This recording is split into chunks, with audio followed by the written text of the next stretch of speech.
I thought this was really cool. Obviously, Mike, you kind of did the post that got shared a lot about, an idea about Liga MX and MLS merging. And then Gene, you're my Liga MX guy, so I thought I'd bring you on to sort of have a conversation about that. But I guess to start out with, Gene, maybe you could just start to talk about where this conversation is coming from, what has happened that this is kind of coming up as even as a possibility. Yeah. So what I know about this is that, going back, I think, what was it, to 2015, 2016, there's been a lot of kind of high level talks between Don Garber and MLS and Enrique Bonilla in Liga MX about maybe not a merger, but the two leagues working closer together. And it makes a lot of sense. I mean, in CONCACAF, those are the two kind of dominant leagues, right? Like, those are the big boys in this part of the world. And it makes sense that both of them work together, because both of them do things fairly well, and both of them have, shall we say, shortcomings that they can learn from one another. And it just makes a lot of sense, especially with Mexico and the United States being not only geographically but culturally as close as they are. So I think that it always made a lot of sense to have a lot of collaboration between the two leagues. And I think what we're seeing now is a lot of steps moving in a direction where both of the leagues are going to be more in sync. And again, I want to stay away from the word merger. I don't know if there will ever be a merger. There is a lot of reasons why that won't happen. Everything from pay scale to legal contracts to MLS's single entity structure versus Liga MX more traditional club structure. I think there are a lot of hurdles to overcome if a merger is what they're going after. So I prefer to kind of think of it more as like collaboration and working together. So I think we're starting to see a lot of that. And Michael, you came up with a graphic that really kind of laid out a scenario that was pretty equitable for all parties involved in Liga MX and MLS as well. And I think it's a great conversation starter, if nothing else. I think it really shows that this is something that can, maybe not easily, but can realistically go from a pipe dream to something that actually happens. So, Mike, I know you're pretty active on Twitter, and you love talking about U.S. Open Cup and lower level soccer, and it seems like you're really interested in just the way the game is organized in not just this country but around the world.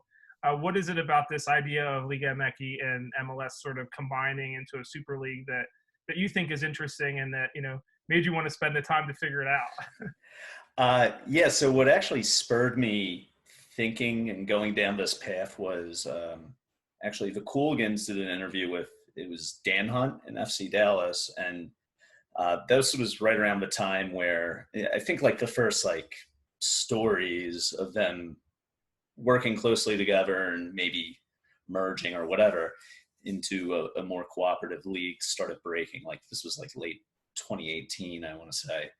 And then they were interviewing Dan Hunt, and like not even prompted, he just, I think it was like a generic, hey, if you were Don Garber for a day, what would you want to work towards?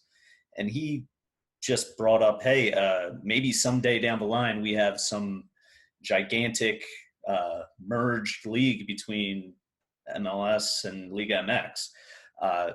So I got thinking, and although I like love the romance behind Pro Rel and like love the idea of Pro Rel, I'm very much grounded in it not really being a reality that we'll see for business reasons, right? And then even in Liga MX, you see them suspending Pro Rel, and the Pro Rel that is there is a little shady, right? You can buy your way out of being relegated. So like from a standpoint of, well, Liga MX owners with the big money and power don't really want pro rel, and the MLS owners most likely don't want pro rel. So how would this even feasibly work without pro rel? And I mean, being just a American sports fan in general, like the NFL model comes to mind. And I mean, essentially what I put together is derivative of what the NFL has, as are a lot of things in MLS to begin with, right? There's a lot of overlapping ownership, and Don Garber comes from an NFL background, right? A lot of the rules and salary cap stuff are rooted in NFL.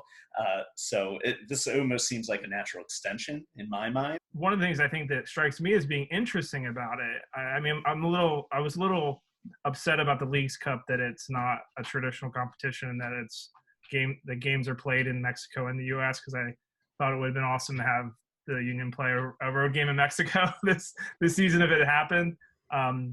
But maybe Gene, if you could talk a little bit about just the idea of these regional rivalries that Michael touched on, and in particular with the LA teams and Tijuana, and some of these other natural rivalries that would be created from if not a super league, just more competition between the two leagues. Those sorts of rivalries aren't going to go anywhere, because those are really what drive the television revenues.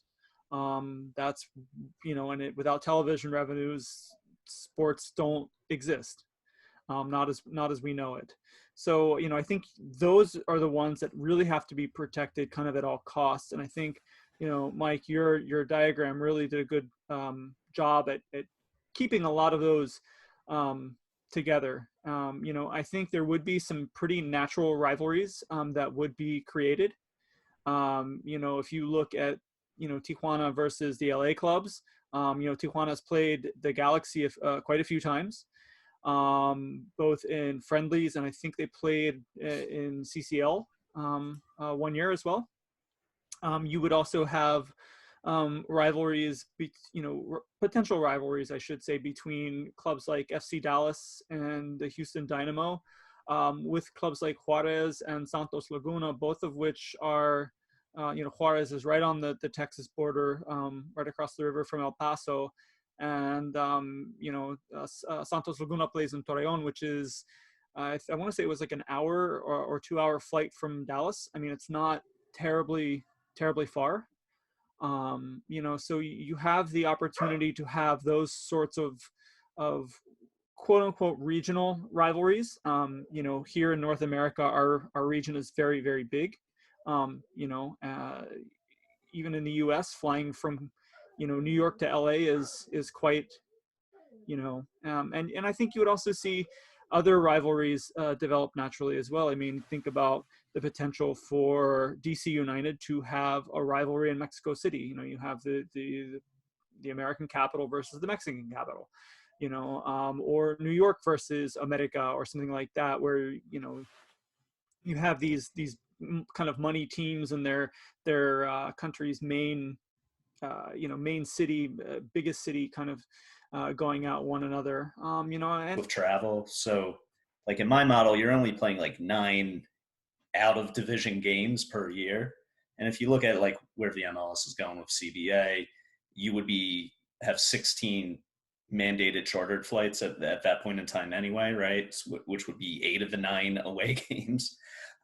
And then some of your out of divisional games could potentially be things that are in your division today or are actually closer, right? So like when Houston, I think they played Santos Laguna or maybe Monterrey in Champions League a year or two ago. And that was one of their closest games on their entire calendar that year. Tijuana's proximity, Juarez's proximity. So like the travel to me, at least, is all relative. And in a very weird way, it could actually be improved for some teams.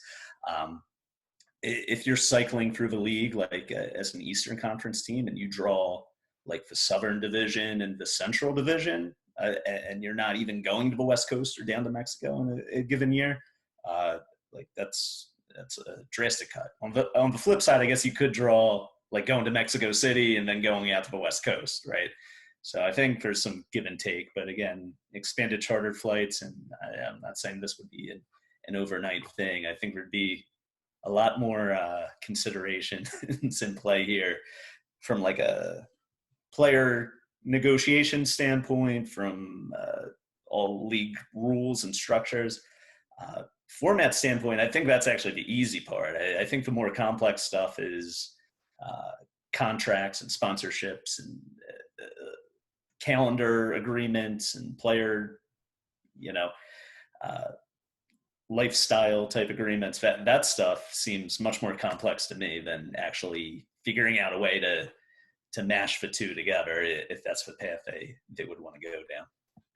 One of the things when I think about this is that, these leagues can certainly, like Gene, you started out talking about how, just the collaboration is beneficial to both leagues, whatever that collaboration looks like. I don't mean to harp on it, but I still think whatever path involves more games in Mexico for American teams is the one I want.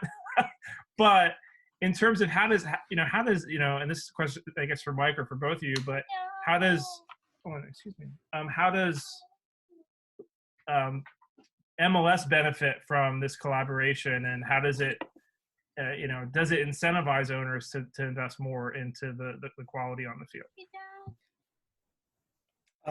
So like my big issue with Campione, or not, is it Campione's Cup? No. Well, Campione's Cup is Liga MX winner versus MLS Cup winner, right? Which is essentially, people suggest like they should do an AL-NL model. That's basically what they're doing now with Campione's Cup. Leagues Cup, which is what I was trying to think of. My issue with that is it's very slanted towards MLS with all the games being played in the US, right? So what I want to do with this model is have some sort of semblance of true balance and like fair competition, that all teams are sort of adhering to the same circumstances. For me, the obvious benefit for MLS is right now they're not the most watched league in our own country, and fusing into a single league with Liga MX would automatically remedy that situation, right? So I think it would automatically raise the profile of MLS pretty dramatically within the United States on its own. I think a merger like this would just create buzz in general. And there'd probably be some, agreement that the MLS owners would have to uptick their spending, because I think they'd probably have Liga MX owners agree to some sort of cap in some degree, but I doubt that they could seriously cut it down to the low level that MLS is at now, right? So, to me, they'd be giving up a little bit in terms of player spending and that sort of stuff, in order to gain a lot in terms of exposure here, in terms of TV contracts. Then they could actually say they're the biggest league in their own country, which I think would be huge for MLS. And on top of that, I think just MLS has a interesting scenario where they very much like to control the spending that they do. And if MLS wants to escalate itself to be a top league, like they constantly talk about, if they're doing that on their own without Mexico, it's going to require them to spend a lot more money, I think. So this is almost a way of stretching their dollar farther than if they were to do it on their own without Mexico. Gene, could you talk a little bit about the level, the gap between the two leagues now, and aside from a plan like this, but just in general, where MLS has to go to even be in the same conversation, so to speak, with Liga MX? It honestly, it all comes down to money. And I think that's one of the reasons that MLS is doing this. They are looking to bring in some of the audience and therefore some of the television dollars that they see Liga MX getting. They want to get the ratings that Liga MX gets, and I think that's if you kind of go back to what does each side benefit from a collaboration. MLS wants new fans. They want to either convert fans, which is honestly kind of unlikely. Or at least have them be able to go, okay, well, yeah, I'm a Pumas fan, but I'm also, I also live near Chicago, so I'm gonna check out the Fire. Or, I live near in Dallas, or maybe I just happen to like New York's colors or something. Who knows why people choose their fandoms sometimes. But I think that's kind of what they want. They want those people to tune in to their product, and leverage that into better television deals. They want to get those television ratings that Liga MX gets in the United States, as well as open up the market in Mexico. I mean, the three biggest countries as far as spending power in our part of the world: U.S., Canada, Mexico. They've got two of the three. Why not have a third? That also gives them an inroads into, Central America as well. It gives them an inroads. Now, not that, Nicaragua, Panama, El Salvador, like the biggest markets, but, if you're going for that sort of dominance, like that gives you kind of a foot in the door, as some clubs, some Liga MX matches are already broadcast into Central American and Southern American countries as well. But that kind of goes into the television contracts. Is MLS going to allow their clubs to negotiate their own contracts, or are they still going to bundle them all together? Would that force Liga MX to do the same? I think that's something that Liga MX can absolutely learn from MLS, is having one single television deal, and having one negotiating entity for that. I think that is going to help not only expand the revenue that they get, but get them into new markets as well. Unfortunately, that's probably not something that's going to happen, or at least happen without a lot of kicking and screaming, as a couple of the teams are owned by television companies, and they're not willing to give up their own kind of skin in the game to even if it means bettering everybody else. But I think that's ultimately the kind of goal here, for both of them, is to kind of get themselves into new markets, get the profile of the leagues raised, and is MLS going to be as good as Liga MX? That's a loaded question. As is the EPL going to be as good as the Bundesliga? Well, they're both really good. Some years one's better than the other. Some years the other's better than the other. Can you really learn a lot from Champions League? That's debatable. What I don't necessarily think there's anything wrong with having two really, really good leagues in our confederation, and having them both be successful and drawing in a ton of fans and raising the level of the sport in our part of the world. So, Eugene, I'd be sorry, Matt, if you have something, go ahead. I'd be curious to hear your opinion, since you know much more about Liga MX than me. I think it was maybe the owner of Atlas that came out in the media recently saying he was in favor of something like this.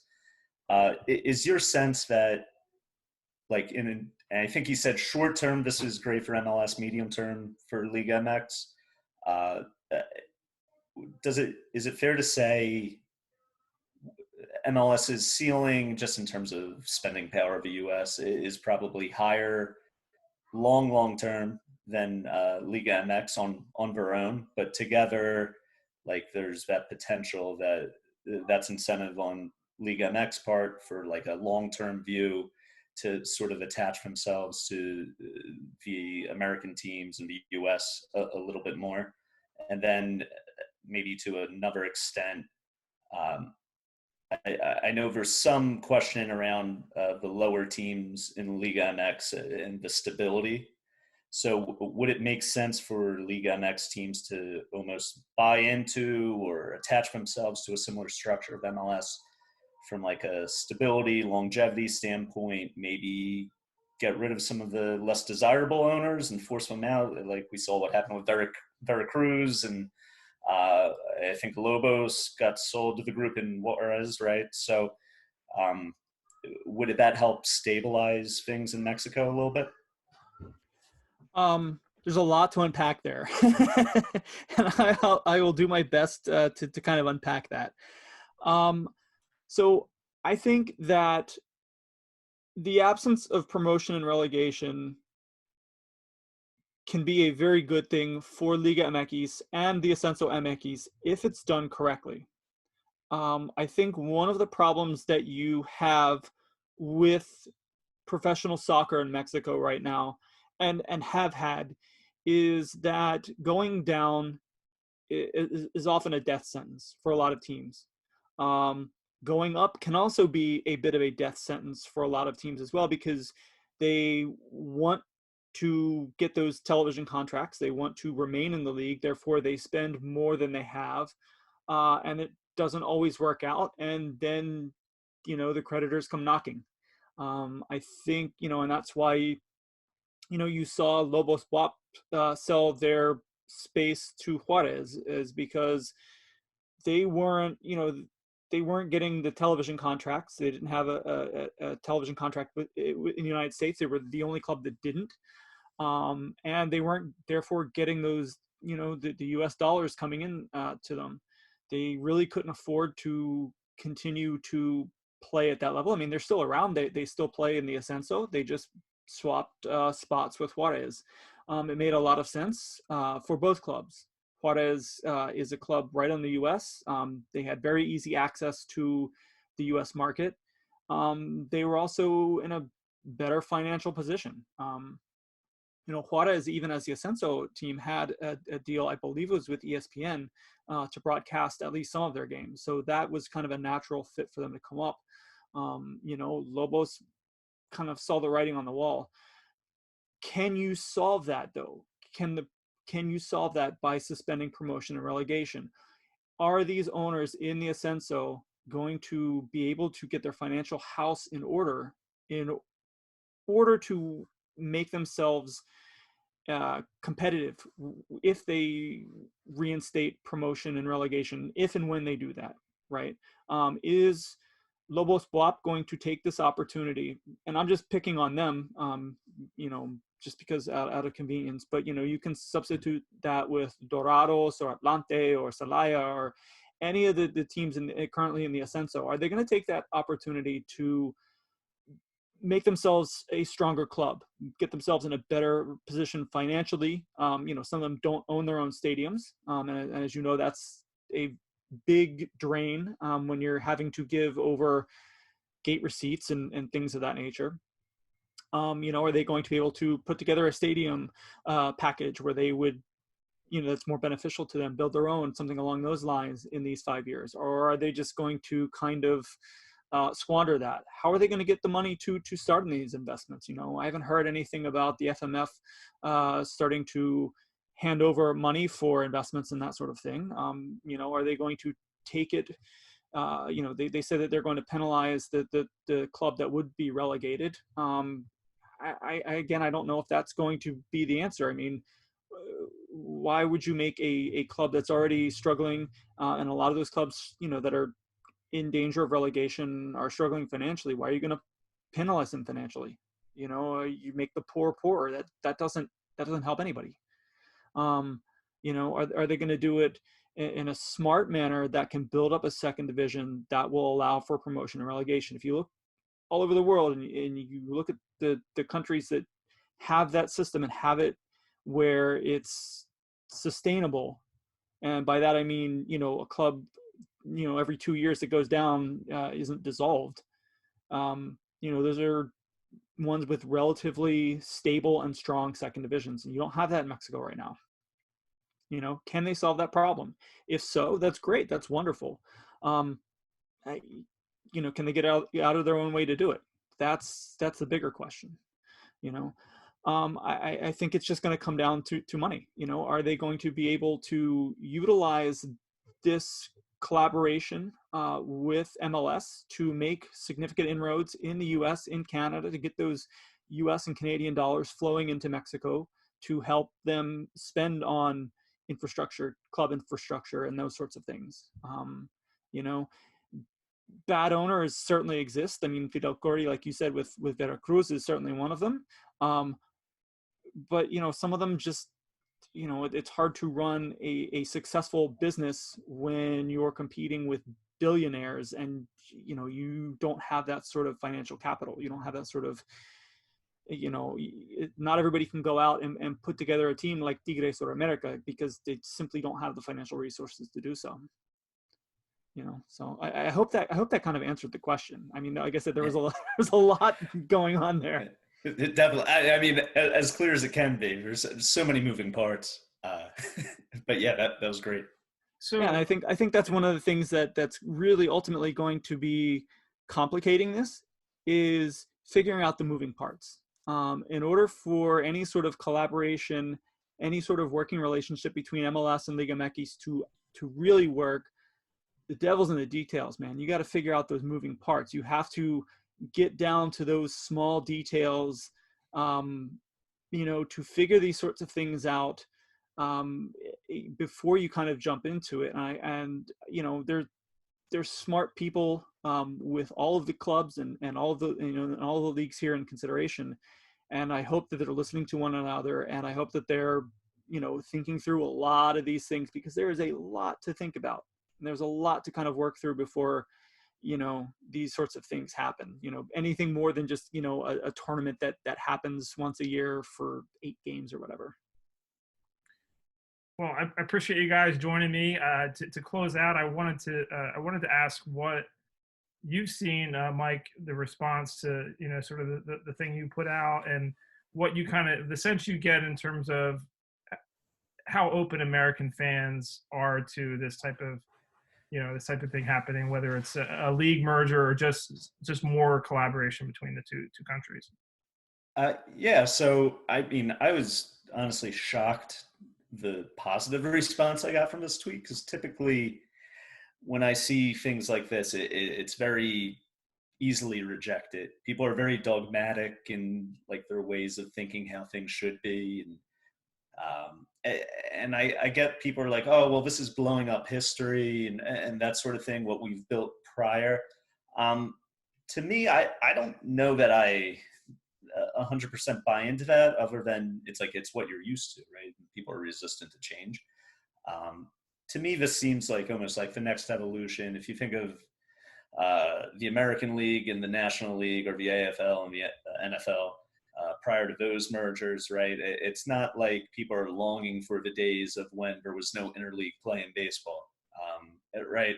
So to me, I think what I laid out here, which I'm sort of proud of, is there's a hypothetical competition with some semblance of balance that preserves pretty much all the rivalries. That is what really drives people to follow these teams. I think people are more attached to their teams rather than the league or the league structure themselves. So as long as they can still see their teams and still see their teams play their traditional rivals or local rivals on a regular basis, I think people would respond well to that. And I think that's why people did respond well to this. That's, again, I'm shocked how positive it is. And I prefaced already, like, pro rel would be the ideal, but I don't know how or why the ownerships would agree to that, right?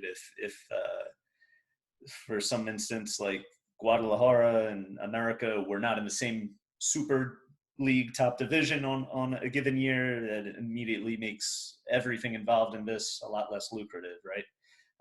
If there's not a situation where, America and the Galaxy can play, right? Or LAFC versus LA, right?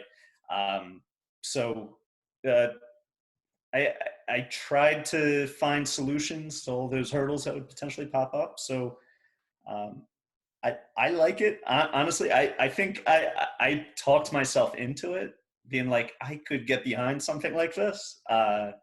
I don't think it's too drastic of a leap. I think it's much more of a leap for Mexican fans to get on board with, just because it's much different. But if you're MLS, we're already in a reality where we're not playing every team every year. And that's, I think, the hardest thing to get over with a setup like this. Yeah. Gene, what's sort of been the Mexican fan reaction to just even things like the Leagues Cup and just more like just even the idea that these two leagues would be uh, become closer together and even potentially at some point in the same competition? Um, to be blunt, I think a lot of them hate it. I think a lot of Liga MX fans really kind of look down on MLS as being an inferior league, and think that it's a cash grab, and that's the only reason they're doing it, is strictly for money, and it's going to lessen the quality of play in the league. I don't necessarily buy into that. I think that yes, money has a lot to do with that, but money can also improve the situation of a struggling team. I don't think that the difference in quality between Liga MX and MLS is so drastic that it's going to drag Liga MX down. They're not going to overnight become, the Panamanian league or something. They're not going to become, some third tier league, and it's still going to be very, very good soccer at a very, very high level. I think if anything, it's going to bring MLS up and force them really to take these sorts of things seriously. MLS still hasn't won a CCL from Liga MX, and there's a lot of well, they start late, and they start later than Liga MX, and but honestly, I think it comes down to money. I think it comes down to preparation, and the Mexican teams just being that much better. And MLS is more than welcome to prove me wrong on that by winning a CCL. So I think that it's not as dire as the Mexican fans might think it is, but I also don't know if it's going to be as big of a wonderful turnaround as MLS fans might think it is. I think everybody's going to get something out of it, but I don't know if everybody's going to get everything that they want when this is all said and done with. Kind of like